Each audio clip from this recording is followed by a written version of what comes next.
आपलं सर्वांचं स्वागत आहे आणि परमेश्वराला धन्यवाद देतो की हे जे मीटिंग आम्ही आयोजित केलं. मी शैलेशला विनंती केली की जालनामध्ये एक मीटिंग आपल्याला घ्यायचं आहे आणि तो तयार झाला. आणि जरी त्याला बरेच काम होते पण त्यांनी जे आहे हे मीटिंग ह्याच दिवशी ठेवण्यासाठी त्यांनी नियोजन केलं. एका पालकांनी मला विचारलं, पास्टर अचानक तुम्ही का मीटिंग ठरलं किंवा अचानक जे आहे तुमचं हे मीटिंग कसं काय जालनामध्ये तुम्ही ठेवत आहे. तर मी म्हटलं होय अचानक यासाठी कारण येशू पण अचानकच येणार आहे. तर एक वेळ असते, एक नियोजन वेळ असतं आणि मला वाटतं की आपण सर्वजण जे इथे जमलो परमेश्वर नक्की आमच्या सोबत बोलणार. आणि मी जे आहे परभणीला मी गेलो आणि परभणीमध्ये पण सुद्धा 2 दिवसाची मीटिंग होती आणि परमेश्वर अद्भुत महान रीतीमध्ये तिथे जे आहे कार्य केलं लोकांच्या जीवनामध्ये. आणि सर्वजण जे बहुतांश जितके लोक आले होते जवळपास एक 150-150 लोक होते तिकडे. आणि परमेश्वर जे आहे त्या लोकांमध्ये त्यांचा विश्वास पाहून परमेश्वर जे आहे चमत्कार आणि त्याचं कार्य जे आहे त्यांनी सिद्धीत सांगितलं.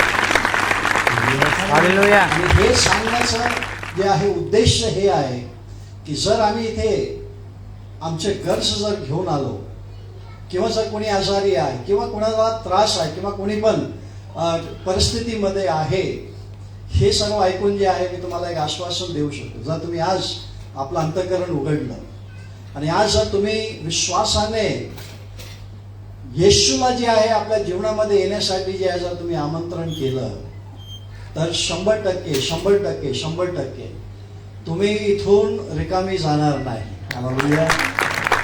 परमेश्वर तुम्हाला स्पर्श करणार आणि परमेश्वराला कोणतीही गोष्ट अशक्य नाही. आणि येशूला सर्व गोष्ट शक्य आहे. आणि जे आहे जे लोक मला ओळखत नाही जे आहे छोटस जे आहे मी साक्ष देऊ इच्छितो की आमच्या घरामध्ये आणि साक्ष देण्याचं पण एक कारण आहे की 1980 मध्ये आम्ही मी मुंबईचा राहणारा आहे.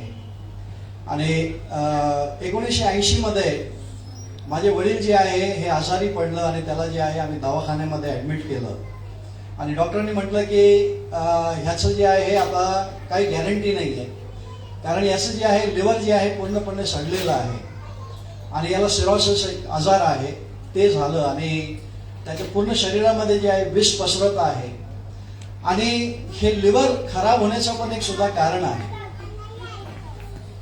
कारण असं आहे की माझे वडील जे आहे 14 वर्ष तो जे आहे मँगलोरतून कर्नाटकमध्ये जे आहे शहर आहे मँगलोर तिथून जे आहे तो घर सोडून पळून जे आहे मुंबईला आलं.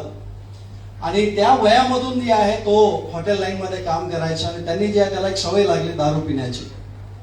आणि त्या वयापासून जे आहे तो जो दारू प्यायचं आणि सकाळ म्हणा किंवा दुपार म्हणा किंवा रात्री म्हणा त्याच्या खिशामध्ये नेहमी क्वार्टर असायचं. आम्ही बायबल घेऊन फिरतो तो क्वार्टर घेऊन फिरायचं. आम्ही चहा घेतो तर तो जे आहे दारू घ्यायचं. इतकं म्हणजे इतकं. आणि आम्ही कॅथलिक पार्श्वभूमीतून आहे, आम्ही रोमन कॅथलिक आहोत.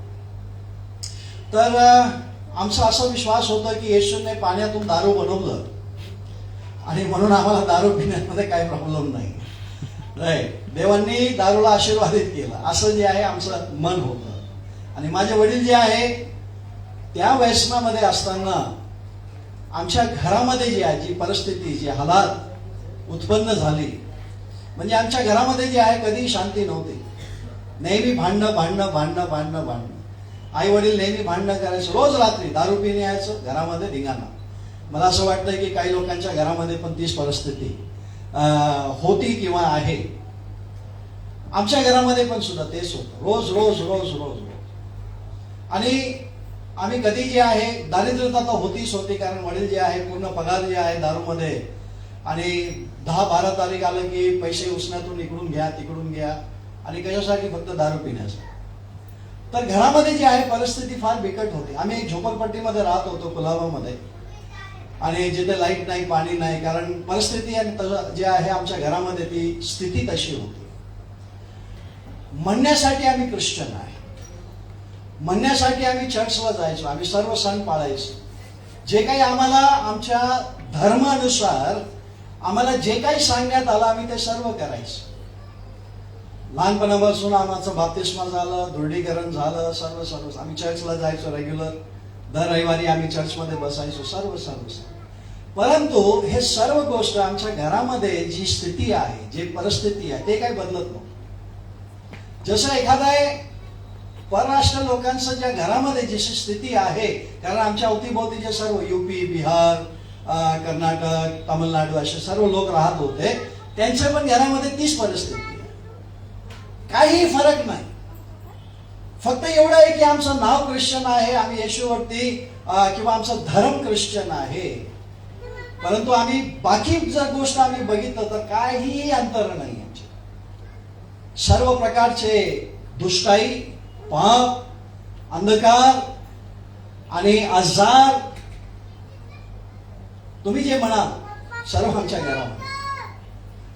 आणि एक अशी वेळ आली की डॉक्टरांनी सांगितलं की हा जे आहे जास्तीत जास्त 1 महिना जगणार, याला जास्त दिवस नाहीये, याला उचलून घेऊन जा. आणि त्या परिस्थितीमध्ये आम्ही त्याला घरी घेऊन आलो आणि तो बिछाण्यामध्ये होता, उठत नव्हतं आणि फक्त वाट पाहत होतं की कधी मरणार हो. अशा परिस्थितीमध्ये परमेश्वरांनी त्याची दयाची दृष्टी आमच्या घरावरती ठेवली. आणि आज मी तुम्हाला एक सांगू इच्छितो, तुम्ही जर इथे आला, हे योगायोग नाही आहे, देवाची योजना आहे. परमेश्वर तुम्हाला इथे आणलं, त्याच्या आत्म्याने तुम्हाला इथे आणलं, जरी कारण निमित्त काही असो, पण तुम्ही आला तिथे. देवाची योजना आहे आणि नक्कीच परमेश्वर तुमच्या जीवनामध्ये काम करणार. परमेश्वराने 2 भावाला जे आहे आमच्या घरामध्ये पाठवलं, त्यांनी आम्हाला फक्त एक प्रश्न विचारायचा. आणि तो प्रश्न असा होता की तुमचा नवीन जन्म झालं का? हा नवीन जन्म काय आहे? तर त्या लोकांनी ह्याच प्रश्नाला धरून माझ्या वडिलाला जे आहे तारणाविषयी सांगितलं, पाप विषयी सांगितलं, कसं आम्ही देवापासून दूर गेलो, आदम हवा पाप केल्यानंतर कसं मानव जाती हे सर्व देवापासून जे आहे दूर गेले, आणि कसं जे आहे जो आत्मा परमेश्वराने मानवाला दिलं, तो आत्मा जे आहे पाप बंडमुळे देवाची आज्ञाची उल्लंघन केली, म्हणून ते आहे ते आत्मा जे आहे मानव जातीतून काढून घेतलं गेलं.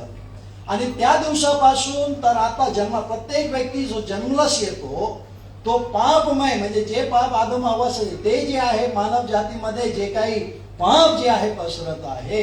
आणि जे काही स्थिती आम्ही बघतो आज, जर आमच्या घरामध्ये अशांतता आहे, जर आमच्या घरामध्ये आजार आहे, जर आमच्या घरामध्ये जे आहे सर्व प्रकारच्या अडीअडचणी आहे, याचं मूळ कारण हेच आहे की आम्ही देवापासून दूर आहोत.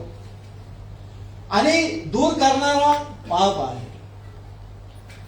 आणि ज्यावेळेस आम्ही हे पाप जर आमच्या जीवनातून जर आम्ही बाहेर काढत आहे आणि परमेश्वरासोबत जर आम्ही संबंध साधत आहे आणि त्याच्या वचनाचं जे आहे आम्ही जे आहे ते जे वचन आम्हाला सांगत आहे ते जर आम्ही करत आहे, तर परमेश्वर त्याचं जीवन आम्हाला देत आहे. आणि तो जीवन आम्हाला नवीन जीवनामध्ये घेऊन जात आहे. आणि माझ्या वडिलांनी थोडक्यामध्ये जे आहे त्यांनी स्वीकार केलं शेवटी, कारण कोणी नाकारू शकत नाही. जरी आम्ही कितीही म्हटलो की आम्ही असं आहोत, आम्ही तसं आहोत, आम्ही हे करत आहे, आम्ही ते करत आहे, पण अंतःकरणामध्ये आम्हाला माहित आहे की आम्ही अंधारामध्ये आहे, आम्ही पापमध्ये आहे. आम्हाला हे सांगण्यासाठी गरज नाही आहे. प्रत्येक जण आमचं स्वतःचं जीवन आम्ही कसं जगतो हे आम्हाला माहित आहे. आणि माझ्या वडिलांनी जे आहे त्यावेळेस नम्रतेने स्वीकार केलं आणि त्यांनी म्हटलं, हो मी पापी आहे, मी चुकलो, परमेश्वर मला क्षमा करावं. त्यांनी जे आहे माझ्या वडिलांसाठी प्रार्थना केली. 1 दिवस, 2 दिवस, 3 दिवस माझ्या वडिलांची प्रकृती बदलू लागली. तो उठून जे आहे कामाला जायला सुरुवात केलं. त्यांनी जे आहे दारू सोडली. प्रत्येक नशा म्हणजे सिगरेट म्हणा, तपकीर म्हणा, जे नाकामध्ये तपकीर टाकतो ना आम्ही, ते पण सुद्धा होत होते. सर्व गुटखा, पान, जे काही तो म्हणजे जगामध्ये जेवढे व्यसन आहे सर्व माझ्या वडिलांचं जे शौक होतं. एकच क्षणामध्ये परमेश्वराने त्याला स्पर्श केला आणि त्यांनी सर्व गोष्ट सोडून दिलं आणि तो चर्चला जायला सुरुवात केलं. आणि म्हणून जे आहे आम्हाला सर्वांना, त्यावेळेस आम्ही सर्वजण लहान होतो, तर आम्हाला सर्वांना जे आहे ते चर्चमध्ये घेऊन जायचं तिकडे. ते लोक त्यावेळेस बायकलामध्ये प्रार्थनासाठी आराधनासाठी ते लोक तिथे न्यू लाईफ जे आहे मुंबईमध्ये पास्टर जोसेफ जे आहे आमचे जे फाउंडर प्रेसिडेंट होते आणि माझं जे पालक होतं. ठीक आहे. महिना झालं, 2 महिना झालं, 3 महिना झालं, माझे वडील काही मरत नाही. माझे वडील जे आहे परत दवाखाना गेले, त्याच दवाखान्यामध्ये त्याच डॉक्टरकडे. आणि माझ्या वडिलाला बघितल्यावर त्या डॉक्टरने जे सांगितलं, अरे डेनिस भाई अभी भी तुम जिंदा है क्या?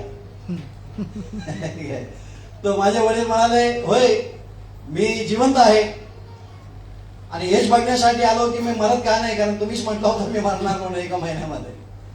ओके. डॉक्टर म्हणाला ठीक आहे, चेक करतो, बघतो काय आहे, तुमची प्रकृती सुधारत दिसत आहे, चांगली आहे, तुम्ही ठणठणीत दिसत आहे. त्यांनी पूर्ण तपासणी केली, पुन्हा एकदा ECG काढलं, त्याचं लिव्हरचं जे आहे तपासणी केली सर्व. दुसऱ्या दिवशी माझे वडील गेले रिपोर्ट आणण्यासाठी. तर डॉक्टर म्हणाला, डेनिस भाई रिपोर्ट में कुछ तो भी प्रॉब्लम है, फिर से करना पड़ेगा, मुझे डाउट है इस रिपोर्ट पर. तर माझ्या वडिलांनी म्हटलं ठीक आहे, पुन्हा करू. पुन्हा एकदा जे आहे सर्व प्रोसिजर पुन्हा फॉलो केलं. तिसऱ्या दिवशी परत गेलं तर रिपोर्ट घेण्यासाठी. तो डॉक्टर जे आहे शक्ती आहे, ब्राह्मण आहे, तो ख्रिश्चन नाही. तो डोक्यावरती हात ठेवून बसलो होतो. तो म्हणाला, डेनिस भाई हमें पता नहीं क्या हुआ, लेकिन जो पहला रिपोर्ट मैंने 3 महीना पहला तुम्हारा निकाला था, तुम्हारा लिवर जो है पूरा रीति से खराब हो चुका है, तुम्हारा जो लिवर काम नहीं कर रहा है, तुम्हारा शरीर में जो है उसके वजह से पूरा जो है जहर फैल चुका है और तुम ज्यादा से ज्यादा 1 महीना जियोगे, मुझे पता है, मेरे अनुभव से मैं बोल रहा हूं. लेकिन आज 3 महीने बाद जब मैं परसों आपका रिपोर्ट निकाला तो आपके जो है शरीर में एक ब्रांड न्यू लिवर काम कर रहा है. तो ये बात सिद्ध करने के लिए कि क्या सचमुच जो है इसका लिवर काम कर रहा है, क्योंकि मेडिकल साइंस में पहली बार मैंने ऐसा देखा है कि किसी का लिवर पूरा रीति से खराब होने के बाद में बिना ऑपरेशन के बिना दवाई से फिर दोबारा एक नया लिवर कैसे काम कर रहा है. हालेलुया. तीसरा रिपोर्ट निकाला और तीसरा रिपोर्ट में भी जो सेकंड रिपोर्ट है वही बता रहा है कि ब्रांड न्यू लिवर काम कर रहा है. हालेलुया. हालेलुया. ठीक आहे. आणि ही होती गोष्ट 1980. माझे वडील 89 वर्ष जगलं आणि 2022 मध्ये फेब्रुवारी मध्ये जे आहे तो येशू जवळ गेला. हालेलुया. जवळपास 50 वर्ष परमेश्वराने त्याच्या आयुष्यामध्ये जोडलं. किती वर्ष? 50 वर्ष. आता कदाचित तुम्ही विचार करत असाल, हो पास्टर जे चमत्कार विषय सांगत, चमत्कार तर सर्व ठिकाणी होतात, चमत्कारामध्ये एवढं काय मोठी गोष्ट आहे, चमत्कार तर आम्ही सर्व ठिकाणी बघत आहे आम्ही. तर ह्याच्यामध्ये विशेषतः काय आहे? विशेषतः तुम्ही जर सुरुवात मध्ये ऐकलं आमचं घराचं परिस्थिती, ज्या पाप, जे अंधकार, जे व्यसनाच्या द्वारे आमच्या घरामध्ये जी परिस्थिती आहे, अशांतता, सर्व प्रकारचे भांडणं, एकमेकांविषयी बैर, एकमेकांविषयी भांडणं. ओके. कोणी प्रेमाशी बोलत नव्हतं. ओके. अरे तुरेनेच आम्ही बोलत, मुंबईची भाषा आहे. ओके. हम मुंबई में जो अरे तुरे से बात करते हैं. ओके. भाईगिरी ज्यादा यूज करते हैं. तर असं म्हणजे आई वडील तर सोडून द्या, भाऊ बहिणांमध्ये पण सुद्धा कधी आम्ही एकमेकांशी जे आहे आम्ही प्रेमाने कधी राहिलो नाही. पण ज्या दिवशी आम्हाला वचनाचं सत्यता कळालं, ज्या दिवशी आम्हाला परमेश्वराची भेट करून ज्यावेळेस आम्ही परमेश्वरला ओळखायला सुरुवात केलं आणि ज्यावेळेस आम्हाला जे आहे सत्य वचन कळालं, चमत्कार तर वेगळी गोष्ट आहे, आमचं घर बदललं. आणि आज साक्ष, माझ्या वडिलाला नवीन लिव्हर भेटलं हे नाही, साक्ष हे आहे की येशू परमेश्वर घर बदलतो, कुटुंब स्थिर करतो. जे कुटुंब, जो परिवार सर्व प्रकारच्या बंधनामध्ये आहे, सर्व प्रकारचं, कदाचित तुम्हाला असं वाटतं, तुम्ही आहे इथे, तुम्हाला असं वाटत असेल की माझ्या घरामध्ये शांती कसं येईल, काय आमचं घर स्थिर होऊ शकतो, काय आमच्या घरामध्ये प्रेम येऊ शकतं, काय आम्ही एकमेकांविषयी आमच्या कुटुंबामध्ये, जग सोडून द्या, पण काय आमच्या घरामध्ये जे आम्ही राहता त्यांच्यामध्ये कार्य होऊ शकतं का? आणि मी तुम्हाला आश्वासन देतो, जर परमेश्वर आमचं कुटुंब बदलू शकतं तर परमेश्वर तुमचं पण सुद्धा कुटुंब बदलू शकतं. हालेलुया. ओके, इथे आज परमेश्वर जे आहे जीवन बदलणारा परमेश्वर आहे.